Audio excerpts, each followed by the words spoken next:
Hi friends, welcome to Competitive Cracker. അപ്പോൾ നമ്മളിന്ന് നോക്കാൻ പോകുന്നത് ഡ്രൈവർ എക്സാംസിന് പ്രിപ്പയർ ചെയ്യുന്നവർക്ക്, PSCയുടെ ഡ്രൈവർ എക്സാംസിന് പ്രിപ്പയർ ചെയ്യുന്നവർക്ക് എങ്ങനെയാണ് ക്വസ്റ്റ്യൻസിൻ്റെ പാറ്റേൺ, അതായത് ലൈഫ് സയൻസിലെ ബയോളജിയിലെ ക്വസ്റ്റ്യൻസ് എങ്ങനെയാണ് വരുന്നത്, പുതിയ ട്രെൻഡ് എന്തൊക്കെയാണ്, ഇതിന് മുന്നേ ഈ അടുത്തിടെ ചോദിച്ചിട്ടുള്ള ആ ലൈഫ് സയൻസിലെ ക്വസ്റ്റ്യൻസുകളൊക്കെയാണ് നമ്മൾ ഇന്ന് ഡിസ്കസ് ചെയ്യുന്നത്. ഓക്കെ, അപ്പോൾ ഈ ക്വസ്റ്റ്യൻസ് മിക്കതും തന്നെ നമുക്ക് ഈ പരീക്ഷകളിലൊക്കെ ചോദിച്ചിട്ടുള്ളതാണ്, മുന്നേ പരീക്ഷകളിൽ ചോദിച്ചിട്ടുള്ളതാണ്. അപ്പോൾ ഈ പാറ്റേണിലുള്ള ക്വസ്റ്റ്യൻസ് അല്ലെങ്കിൽ ഈ മോഡൽ ക്വസ്റ്റ്യൻസ് ഒക്കെ നമ്മൾ അറിഞ്ഞിട്ട് വേണം എക്സാമിന് വേണ്ടി പോകാനായിട്ട്. ഓക്കെ, അപ്പോൾ നമുക്ക് ഒന്നാമത്തെ ക്വസ്റ്റ്യൻ എന്താണെന്ന് നോക്കാം. ആൻറ്റി ഹെമറാജിക് വൈറ്റമിൻ എന്നറിയപ്പെടുന്നത് ഏത് ജീവകമാണ്? ആൻറ്റി ഹെമറാജിക് വൈറ്റമിൻ എന്നറിയപ്പെടുന്നത് ഏത് ജീവകമാണ് എന്നതാണ് ആദ്യത്തെ ക്വസ്റ്റ്യൻ. ജീവകം B12, ജീവകം K, ജീവകം C, ജീവകം D. ഏതാണ് ആൻറ്റി ഹെമറാജിക് വൈറ്റമിൻ എന്നറിയപ്പെടുന്നതെന്ന് ചോദിച്ചിട്ടുണ്ട്. പലർക്കും അറിയാവുന്ന ആൻസറാണ്, ഒരു സിമ്പിൾ ക്വസ്റ്റ്യൻ ആണിത്, പക്ഷെ എപ്പോഴും ചോദിക്കാറൊക്കെ ഉള്ള ക്വസ്റ്റ്യൻ ആണ്. ജീവകം K അല്ലേ, ജീവകം K ആണ്, അതായത് വൈറ്റമിൻ K ആണ്. വൈറ്റമിൻ K എന്ന് പറയുന്നത് രക്തം കട്ട പിടിക്കാൻ സഹായിക്കുന്നതാണ് അല്ലേ, രക്തം കട്ട പിടിക്കാൻ സഹായിക്കുന്ന വൈറ്റമിനാണ് വൈറ്റമിൻ K. രക്തം കട്ട പിടിക്കാൻ സഹായിക്കുന്ന വൈറ്റമിനാണ് വൈറ്റമിൻ K. അപ്പോൾ ആൻറ്റി ഹെമറാജിക് വൈറ്റമിൻ എന്നറിയപ്പെടുന്നതും വൈറ്റമിൻ K തന്നെയാണ്. ഓക്കെ, രക്തം കട്ട പിടിക്കാൻ സഹായിക്കുന്ന വൈറ്റമിനാണ് വൈറ്റമിൻ K എന്ന് പറയുന്നത്. ആൻറ്റി ഹെമറാജിക് വൈറ്റമിൻ എന്നറിയപ്പെടുന്നതും ഈ വൈറ്റമിൻ K ആണ്, അല്ലെങ്കിൽ ജീവകം K ആണ്. ഇനി നമുക്ക് ജീവകം സീനെ കുറിച്ച് ഇവിടെ പറയുന്നുണ്ട് അല്ലേ, എന്താണെന്ന് നോക്കാം. ഉത്തരം ഇതാണ് കേട്ടോ, ജീവകം K ആണ്.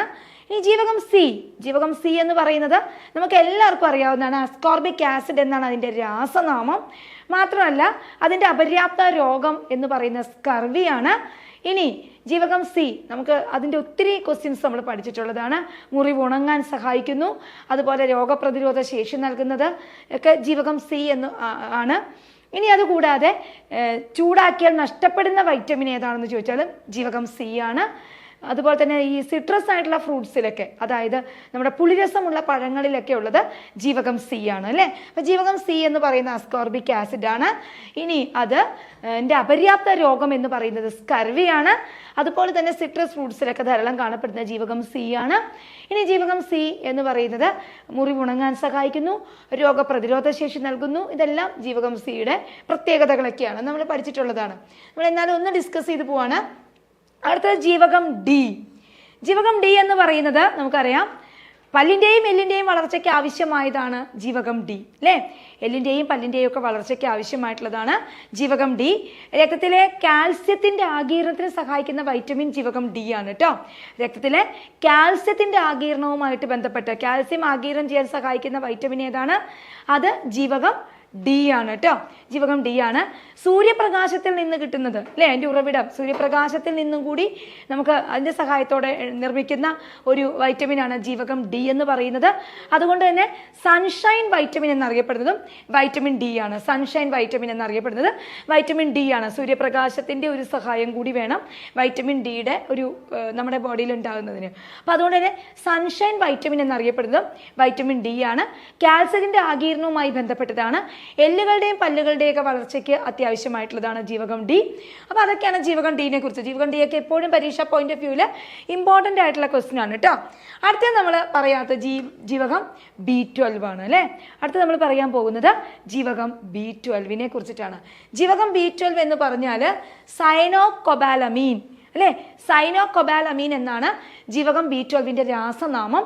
കൊബാൾട്ട് അടങ്ങിയ ഒരു ജീവകമാണ് ജീവകം B12. കൊബാൾട്ട് അടങ്ങിയതാണ് ജീവകം B12 എന്ന് പറയുന്നത്. അതുപോലെ തന്നെ B12ൻ്റെ അഭാവം മൂലം നമുക്ക് ഉണ്ടാകുന്നത് പെർനീഷ്യസ് അനീമിയാണ് ജീവകം B12ൻ്റെ അപര്യാപ്തത രോഗം എന്ന് പറയുന്നത്. ഇനി ജീവകം B12 നമ്മുടെ ബോഡിയിൽ എന്താ ചെയ്യുന്നതെന്ന് ചോദിച്ചാൽ നമ്മുടെ ചുവന്ന രക്താണുക്കളുടെ നിർമ്മാണത്തിന് സഹായിക്കുന്നുണ്ട്. അതുപോലെ തന്നെ നമ്മുടെ നാഡീവ്യവസ്ഥയുടെയൊക്കെ കൃത്യതയ്ക്ക്, അതായത് കൃത്യമായിട്ട് പോകുന്നതിന് നാഡീവ്യവസ്ഥയുടെയൊക്കെ പരിപാലനത്തിന് സഹായിക്കുന്നത് ജീവകം B12 ആണ്. പിന്നെ DNA നിർമ്മാണത്തിന് സഹായിക്കുന്നത് ജീവകം B12 ആണ്. അപ്പോൾ ജീവകം B12ന് മറ്റൊരു പ്രത്യേകത എന്താണെന്ന് വെച്ചാൽ അത് സസ്യങ്ങളിൽ നിന്ന് ലഭിക്കാത്ത ഒരു ജീവകമാണ് ജീവകം B12. ഓക്കെ, അതാണ് ജീവകം B12ൻ്റെ പ്രത്യേകത. അതുപോലെ തന്നെ മഴവെള്ളത്തിൽ നിന്ന് ലഭിക്കുന്ന വൈറ്റമിൻ ഏതാണെന്ന് ചോദിച്ചാലും ഏതാണ്? ജീവകം B12, വൈറ്റമിൻ B12 ആണ് കേട്ടോ. മഴവെള്ളത്തിൽ നിന്ന് ലഭിക്കുന്നതും വൈറ്റമിൻ B12 ആണ്. സൈനോകൊബാലമീൻ എന്നതാണ് അതിൻ്റെ രാസനാമം. കൊബാൾട്ട് അടങ്ങിയതാണ് ജീവകം B12.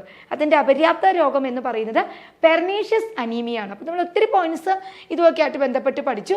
നമ്മൾ അറിഞ്ഞിരിക്കേണ്ടതാണ് ഈ വൈറ്റമിൻസുമായിട്ട് ബന്ധപ്പെട്ട് എപ്പോഴും ഒരു ക്വസ്റ്റ്യൻ ഏതൊരു ക്വസ്റ്റ്യൻ പേപ്പറിലുണ്ടാവും.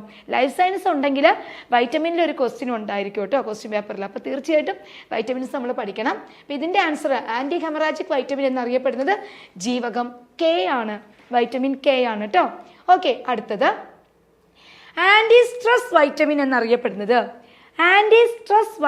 എന്നറിയപ്പെടുന്നത് ഏതാണെന്ന് ചോദിച്ചിട്ടുണ്ട്. ആൻറ്റി സ്ട്രെസ് വൈറ്റമിൻ ജീവകം B3 ആണോ, ജീവകം B5 ആണോ, ജീവകം B6 ആണോ, ജീവകം B12 ആണോ? ഏതാണ് ആൻറ്റി സ്ട്രെസ് വൈറ്റമിൻ? അതിൻ്റെ ഉത്തരം പറയാം.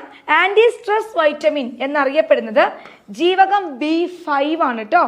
ജീവകം B5 ആണ് ആൻറ്റി സ്ട്രെസ് വൈറ്റമിൻ എന്നറിയപ്പെടുന്നത്. ജീവകം B5, വൈറ്റമിൻ B5 ആണ്. പാൻറ്റോതെനിക് ആസിഡ് എന്നാണ് അതിനെ പറയുന്നത്. എന്താണ്? പാൻറ്റോതെനിക് ആസിഡ് ആണ് ജീവകം B5. അതിനെയാണ് നമ്മൾ ആൻറ്റി സ്ട്രെസ് വൈറ്റമിൻ എന്ന് പറയുന്നത്. ഓക്കെ, ആൻറ്റി സ്ട്രെസ് വൈറ്റമിൻ എന്ന് പറയുന്നത് ജീവകം B5 ആണ്. പാൻറ്റോതെനിക് ആസിഡ് എന്നാണ് അതിൻ്റെ രാസനാമം. ഇനി നമുക്കറിയാം B3നെ കുറിച്ച് നമുക്ക് അറിയാം. എന്താണ് B3 എന്ന് പറയുന്നത് നിയാസിൻ അഥവാ എന്താണ് നിക്കോട്ടിനിക് ആസിഡ് ആണ് അതിൻ്റെ രാസനാമം. നിയാസിൻ അഥവാ നിക്കോട്ടിനിക് ആസിഡ് എന്നതാണ് അതിൻ്റെ രാസനാമം. ഇനി അതിൻ്റെ ഒരു അപര്യാപ്തത രോഗം എന്ന് പറയുന്നത് പെല്ലഗ്രിയാണ്. B3യുടെ അപര്യാപ്ത രോഗമാണ് പെല്ലഗ്ര. അല്ലെങ്കിൽ അതിൻ്റെ രാസനാമം എന്ന് പറയുന്നത് എന്താണ്? നിയാസിൻ അല്ലെങ്കിൽ നിക്കോട്ടിനിക് ആസിഡ് ആണ്. ഓക്കെ, നിക്കോട്ടിനിക് ആസിഡ് നിയാസിൻ ആണ് അതിൻ്റെ രാസനാമം എന്ന് പറയുന്നത്. പെല്ലഗ്രിയാണ് B3യുടെ അപര്യാപ്തത രോഗം. എപ്പോഴും നമ്മൾ പഠിച്ചിരിക്കേണ്ടതാണ്. അടുത്തത് ജീവകം B6നെ കുറിച്ച് അല്ലേ. ജീവകം B6നെ പിരിഡോക്സിൻ എന്നാണ് ജീവകം B6ന്റെ രാസനാമം. എന്താണ്? പിരിഡോക്സിൻ. അടുത്ത ജീവകം B12നെ കുറിച്ച് നമ്മൾ പഠിച്ചതാണ്. സൈനോകൊബാലമീൻ എന്നതാണ്. അതിൻ്റെ ഡീറ്റെയിൽസ് എല്ലാം നമ്മൾ കഴിഞ്ഞ ക്വസ്റ്റ്യനിൽ നമ്മൾ പറഞ്ഞതാണ് അല്ലേ. അപ്പോൾ ഇത്തരത്തിലുള്ള ക്വസ്റ്റ്യൻസ് പരീക്ഷാ പോയിന്റ് ഓഫ് വ്യൂവിൽ ഇമ്പോർട്ടൻ്റ് ആണ്. ഇതെല്ലാം പ്രീവിയസ്ലി ചോദിച്ചിട്ടുള്ളതാണ്, ചോദിക്കാൻ സാധ്യതയുള്ള ക്വസ്റ്റ്യൻസ് ആണ്. ഓക്കെ, അപ്പോൾ നമ്മൾ എപ്പോഴും ലൈഫ് സയൻസ് പഠിക്കുമ്പോൾ വൈറ്റമിൻസും അതുമായിട്ട് ബന്ധപ്പെട്ട ക്വസ്റ്റ്യൻസ് പഠിക്കണം. ഓക്കെ, അടുത്ത ക്വസ്റ്റ്യനിലേക്ക് പോവാണ്. എനർജി വൈറ്റമിൻ എന്നറിയപ്പെടുന്നത് ഏതാണ്? എനർജി വൈറ്റമിൻ എന്നറിയപ്പെടുന്നത്. അപ്പൊ എനർജി വൈറ്റമിൻ എന്നറിയപ്പെടുന്നത് ജീവകം B1 ആണോ, ജീവകം B6 ആണോ, ജീവകം B12 ആണോ, വീണ്ടും B6, അതിപ്പോൾ എന്തോ ആയിക്കോട്ടെ, B5 എന്തെങ്കിലും ആക്കാം. എന്നാലും നമുക്കറിയാം എനർജി വൈറ്റമിൻ എന്ന് പറയുന്നത് എന്തിനെയാണ്? ജീവകം B12നെയാണ്. എനർജി വൈറ്റമിൻ എന്നറിയപ്പെടുന്നത് ജീവകം B12 ആണ്. വൈറ്റമിൻ B12 ആണ് എനർജി വൈറ്റമിൻ എന്നറിയപ്പെടുന്നത്. അതായത് നമ്മുടെ മെറ്റബോളിസവും അത് എനർജി പ്രൊഡക്ഷനും ഒക്കെ ആയിട്ട് ബന്ധപ്പെട്ട് പ്രവർത്തിക്കുന്നതാണ് B12. അതുകൊണ്ട് തന്നെ വൈറ്റമിൻ B12നെ നമ്മൾ എനർജി വൈറ്റമിൻ എന്നുകൂടി പറയാറുണ്ട്. അപ്പോൾ ഇത്തരത്തിലുള്ള ക്വസ്റ്റ്യൻസ് എല്ലാം വളരെ ഇമ്പോർട്ടൻ്റ് ആണ്, നമ്മൾ പഠിക്കേണ്ടതാണ്. അപ്പോൾ ബി കോംപ്ലക്സുകളിൽ നിന്ന് തന്നെ നമുക്കറിയാം B1 ഉണ്ട്, B2 ഉണ്ട്, B3 ഉണ്ട്, B5 ഉണ്ട്, B6 ഉണ്ട്, B7 ഉണ്ട്, പിന്നെ എന്തുണ്ട്? B9 ഉണ്ട്, B12 ഉണ്ട്. ഇതാണ് ബി കോംപ്ലക്സുകൾ അല്ലേ. അപ്പോൾ vitamin B1, B2, B3, B5, B6, B7, B9, B12 ഇത്രയത്തിൽ നിന്നും തന്നെ ക്വസ്റ്റ്യൻസ് ചോദിക്കാനുണ്ട്. അതുകൂടാതെ നമുക്കറിയാം വൈറ്റമിൻ A ഉണ്ട്, വൈറ്റമിൻ C ഉണ്ട്, വൈറ്റമിൻ D ഉണ്ട്, വൈറ്റമിൻ E ഉണ്ട്, വൈറ്റമിൻ K ഉണ്ട്. ഇതെല്ലാം വെച്ചിട്ട് നമുക്ക് ക്വസ്റ്റ്യൻസ് പരീക്ഷ പോയിന്റ് ഓഫ് വ്യൂവിൽ വളരെ ഇമ്പോർട്ടൻ്റ് ആണ്. തിരിച്ചും മറിച്ചും ഒക്കെ ക്വസ്റ്റ്യൻസ് വരും. അതിൻ്റെ അപര്യാപ്ത രോഗങ്ങൾ വരും, അത് നമ്മുടെ ബോഡിയിൽ എങ്ങനെയാണ് പ്രവർത്തിക്കുന്നതെന്ന് വരും. അപ്പം അത്തരത്തിലുള്ള കാര്യങ്ങളെല്ലാം നമ്മൾ അറിഞ്ഞിരിക്കണം. അപ്പോൾ B6നെ കുറിച്ച് പറയുമ്പോൾ വൈറ്റമിൻ B6നെ കോ എൻസൈം എന്നുകൂടി പറയാറുണ്ട് അല്ലേ. വൈറ്റമിൻ B6നെ കോ എൻസൈം വൈറ്റമിൻ എന്നുകൂടി പറയാറുണ്ട് അല്ലേ. സഹരാസാഗ്നിയായിട്ടൊക്കെ പ്രവർത്തിക്കുന്നു എന്ന് പറയാറുണ്ട്. കോ എൻസൈം വൈറ്റമിൻ എന്നൊക്കെ അറിയപ്പെടുന്നത് വൈറ്റമിൻ B6 ആണ്. അപ്പം ഇത്തരത്തിലുള്ള ക്വസ്റ്റ്യൻസ് എല്ലാം നമ്മൾ പഠിക്കണം. പരീക്ഷ പോയിന്റ് ഓഫ് വ്യൂയിലുള്ള ഇത്തരത്തിലുള്ള പഠനമാണ് നമുക്ക് പരീക്ഷയ്ക്ക് നല്ല റാങ്കിലേക്ക് എത്താൻ സഹായിക്കുക. അത്തരത്തിലുള്ള ക്ലാസ്സുകളുമായിട്ടാണ് ടീം സി സി നിങ്ങളോടൊപ്പം നിൽക്കുന്നത്. അപ്പോൾ ഡ്രൈവർ എക്സാംസിന് പ്രിപ്പയർ ചെയ്യുന്നവർക്ക് ടീം സി സിയിലൂടെ നിങ്ങളുടെ സിലബസ് ബേസ്ഡ് ആയിട്ട് നിങ്ങൾക്ക് മാറി വരുന്ന സിലബസ് അത് ഉൾക്കൊണ്ടുകൊണ്ട് തന്നെ എക്സാം പാറ്റേൺസിന് അനുസരിച്ചുള്ള പഠനമാണ് ഇവിടെ വരുന്നത്. ഇതിൻ്റെ കൂടുതൽ ഡീറ്റെയിൽസിനായിട്ട് ഒരു ഫ്രീ വെബിനാറുമായിട്ട് ടീം സി സി വരുന്നുണ്ട്. അപ്പോൾ വെബിനാറിൽ ജോയിൻ ചെയ്യേണ്ടവർ താഴെ ഡിസ്ക്രിപ്ഷൻ ബോക്സിൽ ലിങ്ക് ഉണ്ട്, ജോയിൻ ചെയ്യുക. അതുപോലെ തന്നെ നമ്മുടെ ക്ലാസ്സുകളിലേക്ക് ചേരുക. അവിടെ നിങ്ങൾ സിലബസ് ബേസ്ഡ് ആയിട്ട് നിങ്ങളുടെ എക്സാം ഓറിയൻറ്റഡ് ആയിട്ട് പഠിച്ച് നിങ്ങൾ നല്ല റാങ്കിലേക്ക് എത്തുക. അങ്ങനെ നിങ്ങൾ PSC ഡ്രൈവർ എക്സാംസ് ക്ലിയർ ചെയ്യുക. ഡ്രൈവർമാർക്ക് വേണ്ടിയിട്ട് PSC ഡ്രൈവറിൻ്റെ ഒരു കോംബോ ബാച്ചാണ് CC-യിലൂടെ വരുന്നത്. അപ്പോൾ ഡീറ്റെയിൽസ് എല്ലാം ഞാൻ പറഞ്ഞു. CC-യിലൂടെയുള്ള ഈ കോംബോ ബാച്ച്, അതായത് ഡ്രൈവർ എക്സാംസിന് വേണ്ട കോംബോ ബാച്ചിലേക്ക് ജോയിൻ ചെയ്യാനായിട്ട് ഫ്രീ വെബിനാറുമായിട്ട് അതിൻ്റെ ഡീറ്റെയിൽസും കാര്യങ്ങളും എല്ലാം ഉള്ള ഒരു ഫ്രീ വെബിനാറുമായിട്ട് CC നിങ്ങളിലേക്ക് എത്തുന്നുണ്ട്. താഴെ ഡിസ്ക്രിപ്ഷൻ ബോക്സിൽ ലിങ്ക് ഉണ്ട്, അതിൽ രജിസ്റ്റർ ചെയ്യുക, ജോയിൻ ചെയ്യുക, എക്സാം അറിഞ്ഞ് പഠിക്കുക. ഓക്കെ, അപ്പോൾ എക്സാം അറിഞ്ഞ് പഠിച്ച് നിങ്ങൾ ആ നല്ല റാങ്കിലേക്ക് എത്തുക. കൂടുതൽ ഡീറ്റെയിൽസിനായിട്ട് താഴെ നമ്പർ വരുന്നുണ്ട്, ആ നമ്പറിൽ വിളിച്ച് അന്വേഷിക്കുക. മാറുന്ന സിലബസിനനുസരിച്ച് നിങ്ങളുടെ എക്സാമിന് വേണ്ട പ്രിപ്പറേഷൻസുമായിട്ട് ഞങ്ങൾ നിങ്ങളോടൊപ്പമുണ്ട്. അപ്പോൾ ഡ്രൈവർ എക്സാംസിന് പ്രിപ്പയർ ചെയ്യുന്നവർ CC-യിലെ ഈ വെബിനാറിൽ പങ്കെടുക്കുക. ഡിസ്ക്രിപ്ഷൻ ബോക്സിൽ ലിങ്കിൽ രജിസ്റ്റർ ചെയ്യാം. ഓക്കെ, നമുക്ക് അടുത്ത ക്വസ്റ്റ്യനിലേക്ക് പോവാം.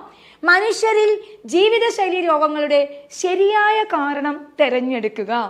ഈയിടെയായിട്ട് ജീവിതശൈലി രോഗങ്ങളുമായിട്ട് ബന്ധപ്പെട്ട ക്വസ്റ്റ്യൻസ് എപ്പോഴും വരാറുണ്ട്. ഓക്കെ, നമ്മളിപ്പോൾ ഏത് പ്രീവിയസ് ക്വസ്റ്റ്യൻ പേപ്പർ എടുത്താലും ഈ അടുത്തിടയ്ക്ക് ജീവിതശൈലി രോഗങ്ങളിൽ നിന്നൊരു ചോദ്യം ഉണ്ടാവാറുണ്ട്. അപ്പോൾ ഇവിടെയും വന്നിട്ടുണ്ട്. ഇതൊരു പ്രീവിയസ് ക്വസ്റ്റ്യൻ പേപ്പറിലെ ക്വസ്റ്റ്യൻ ആണ്. മനുഷ്യരിൽ ജീവിതശൈലി രോഗങ്ങളുടെ ശരിയായ കാരണം തിരഞ്ഞെടുക്കാനാണ് പറഞ്ഞിരിക്കുന്നത്. മോശം ഭക്ഷണശീലങ്ങൾ, ശാരീരിക നിഷ്ക്രിയത്വം, അസ്വസ്ഥമായ ജൈവ ഘടികാരം, തെറ്റായ ശരീരഭാവം. ഇതിലേതാണ് ജീവിതശൈലി രോഗങ്ങൾക്ക് കാരണം എന്നാണ് ചോദിച്ചിരിക്കുന്നത്. മോശം ഭക്ഷണശീലങ്ങൾ, ശാരീരിക നിഷ്ക്രിയത്വം, അസ്വസ്ഥമായ ജൈവ ഘടികാരം, തെറ്റായ ശരീരഭാവം. ഇതേതാണ് ജീവിതശൈലി രോഗത്തിന്റെ കാരണം എന്നാണ് ചോദിച്ചിരിക്കുന്നത്. ഇവിടുത്തെ ഓപ്ഷൻസ് കൊടുത്തിട്ടുണ്ട്. 2, 3 പറഞ്ഞിട്ടുണ്ട്, 1, 3 പറഞ്ഞിട്ടുണ്ട്, 1, 3, 4 പറഞ്ഞിട്ടുണ്ട്. മുകളിൽ പറഞ്ഞവയെല്ലാം ഏതാണ് ഉത്തരം? നമുക്ക് നോക്കാം. ഞാൻ എപ്പോഴും പറയാറുണ്ട്, ഇങ്ങനെ തരുമ്പോൾ നമ്മൾ ഇതിലേക്ക് നോക്കണതിൽ എളുപ്പം ചോദ്യത്തിലെ തന്നെ പ്രസ്താവനകളിലേക്ക് തന്നെ നോക്കുന്നതാണ്. മോശം ഭക്ഷണശീലങ്ങൾ, നമുക്കറിയാം മോശം ഭക്ഷണശീലം ജീവിതശൈലി രോഗത്തിന്റെ പ്രധാന കാരണമാണ്. അപ്പം അത് ശരിയാണ്. അടുത്തത് ശാരീരിക നിഷ്ക്രിയത്വം, അല്ലേ, നമ്മുടെ ശരീരം വലിയ അനങ്ങാതെയൊക്കെയുള്ള അവസ്ഥകൾ, അതും ജീവിതശൈലി രോഗങ്ങൾക്കുള്ള പ്രധാനപ്പെട്ട കാരണങ്ങളിൽ ഒന്നാണ്. അപ്പം അതും ശരിയാണ്. അസ്വസ്ഥമായ ജൈവ ഘടികാരം, അതും ശരിയാണ്. നമ്മുടെ ജീവിതത്തിന്റെ താളം തെറ്റുക, അതായത് എഴുന്നേൽക്കുന്നതും ഉറങ്ങുന്നതും ഒന്നും ഒരു കൃത്യതയില്ല. അതുപോലെ തന്നെയുള്ള ആ ജൈവ ഘടികാരം, നമ്മുടെ ബയോളജിക്കൽ ക്ലോക്ക് കറക്റ്റ് ആവാതിരിക്കുക, കൃത്യസമയത്ത് ഭക്ഷണം കഴിക്കുന്നില്ല, ഉറങ്ങുന്നില്ല, അങ്ങനെയുള്ള കാര്യങ്ങളെല്ലാം അതെല്ലാം എന്താണ് ജീവിതശൈലി രോഗങ്ങൾക്കുള്ള കാരണമാണ്. അപ്പം അതും ശരിയായ പ്രസ്താവനയാണ്. തെറ്റായ ശരീരഭാവം, നമ്മളെ ശരീരഭാവങ്ങൾ, അതായത് നമ്മളെ ഇരിപ്പ്, നടപ്പ്, കിടപ്പ്, ഇതെല്ലാം കറക്റ്റ് അല്ലെങ്കിലും നമുക്ക് ജീവിതശൈലി രോഗങ്ങൾ ഉണ്ടാവാൻ കാരണമാവാറുണ്ട്, അല്ലേ? അപ്പോൾ എന്താണ് ഇതെല്ലാം തന്നെ എന്താണ് ഇതിനുള്ള കാരണങ്ങളാണ്. അപ്പോൾ നമുക്ക് വേഗം ആൻസറിലേക്ക് എത്താം. മുകളിൽ പറഞ്ഞവയെല്ലാം ജീവിതശൈലി രോഗങ്ങൾക്ക് ഉള്ള കാരണങ്ങളാണ്. ക്ലിയർ അല്ലേ? യെസ്. ഇനി അടുത്തത്, വാക്സിനേഷൻ വഴി തടയാവുന്ന ഒരേ ഒരു അർബുദം ഏതാണ്? ഈ തന്നിരിക്കുന്നതിൽ വാക്സിനേഷൻ വഴി തടയാവുന്ന അർബുദം ഏതാണ്? സർവിക്കൽ ക്യാൻസർ, അസ്ഥിയിലുണ്ടാകുന്ന ക്യാൻസർ, അന്നനാളത്തിലുണ്ടാകുന്ന ക്യാൻസർ, പൈനൽ ക്യാൻസർ. ഇതിലേതാണ് വാക്സിനേഷൻ വഴി തടയാവുന്നത് എന്ന് ചോദിച്ചിട്ടുണ്ട്. അതിൻ്റെ ആൻസർ ഓർത്തോളൂ, സർവിക്കൽ ക്യാൻസർ ആണ് വാക്സിനേഷൻ വഴി തടയാവുന്ന ഒരു ക്യാൻസർ. ഓക്കെ, സർവിക്കൽ ക്യാൻസർ നമുക്ക് ഒരു പരിധി വരെയൊക്കെ വാക്സിനേഷൻ വഴി തടയാൻ പറ്റുന്നതാണ്. അപ്പം അതൊരു ആൻസറാണ്. ഇതും പ്രീവിയസ്ലി ചോദിച്ചിട്ടുള്ള ക്വസ്റ്റ്യൻ ആണ്. അടുത്തത്, കേരളത്തിലെ ആദ്യ സർക്കാർ ആയുർവേദ നേത്രരോഗ സ്പെഷ്യാലിറ്റി ആശുപത്രി നിലവിൽ വന്നത് കറണ്ട് ഫാക്റ്റിൽ വരുന്നതാണ്. കറണ്ട് ഫാക്റ്റ് ഉൾപ്പെടെ നമ്മൾ പഠിക്കണം. എപ്പോഴും ഒരുപാട് പുതിയ പുതിയ കാര്യങ്ങളൊക്കെ നമ്മുടെ സർക്കാരിൽ നിന്നും എല്ലാം ഉണ്ടാകുന്നുണ്ട്. അത്തരത്തിലുള്ളതെല്ലാം നമ്മൾ പഠിച്ചു വെക്കേണ്ടതാണ്. ഓക്കെ, അപ്പോൾ ഇതുപോലെ വന്നതാണ്, പ്രീവിയസ് ക്വസ്റ്റ്യൻ ആണ്. കേരളത്തിലെ ആദ്യ സർക്കാർ ആയുർവേദ നേത്രരോഗ സ്പെഷ്യാലിറ്റി ആശുപത്രി നിലവിൽ വന്നത് എവിടെയാണെന്നാണ് ചോദിച്ചിരിക്കുന്നത്. അങ്കമാലി, ചാലക്കുടി, തൃപ്പൂണിത്തുറ, ഷൊർണൂർ. ഇവിടെ എവിടെയാണ് ആയുർവേദ നേത്രരോഗ സ്പെഷ്യാലിറ്റി ആശുപത്രി സർക്കാരിൻ്റെ നിലവിൽ വന്നതെന്ന് ചോദിച്ചിട്ടുണ്ട്. കറണ്ട് ഫാക്റ്റ് ആണ്. കറണ്ട് അഫേഴ്സ് നമുക്ക് വളരെ ഇമ്പോർട്ടൻ്റ് ആണ്. അപ്പോൾ ഇതിൻ്റെ ആൻസർ ഏതാണ്? അങ്കമാലിയാണോ, ചാലക്കുടിയാണോ, തൃപ്പൂണിത്തുറയാണോ, ഷൊർണൂരാണോ എന്ന് ചോദിച്ചിട്ടുണ്ട്. ഉത്തരം എന്താണ്? ചാലക്കുടിയാണ്. അപ്പം ചാലക്കുടിയിലാണ് സർക്കാരിൻ്റെ ആദ്യ നേത്രരോഗ സ്പെഷ്യാലിറ്റി ആശുപത്രി നിലവിൽ വന്നത്. ഓക്കെ, അപ്പോൾ നമ്മളിന്ന് പഠിച്ചത് ഒരുപാട് ഇമ്പോർട്ടൻ്റ് ആയിട്ടുള്ള കാര്യങ്ങൾ തന്നെയാണ്. പ്രീവിയസ് ക്വസ്റ്റ്യൻ പേപ്പേഴ്സ് നോക്കുമ്പോൾ നമുക്ക് ഒഴിച്ചുകൂടാൻ മേലാത്ത കുറേ ക്വസ്റ്റ്യൻസ് അല്ലെങ്കിൽ ആ ഭാഗമാണ് നമ്മൾ പഠിച്ചത്. അപ്പോൾ ഇത്തരത്തിലുള്ള പഠനങ്ങളുമായിട്ടാണ് ടീം CC-യിലൂടെ ഡ്രൈവർ എക്സാംസിന് പ്രിപ്പയർ ചെയ്യുന്നത്. അപ്പോൾ ജോയിൻ ചെയ്യുന്നതിനായി താഴെ കാണുന്ന നമ്പറിലേക്ക് വിളിക്കുക. മറ്റൊരു വീഡിയോയിലൂടെ വീണ്ടും കാണാം. All the best. താങ്ക്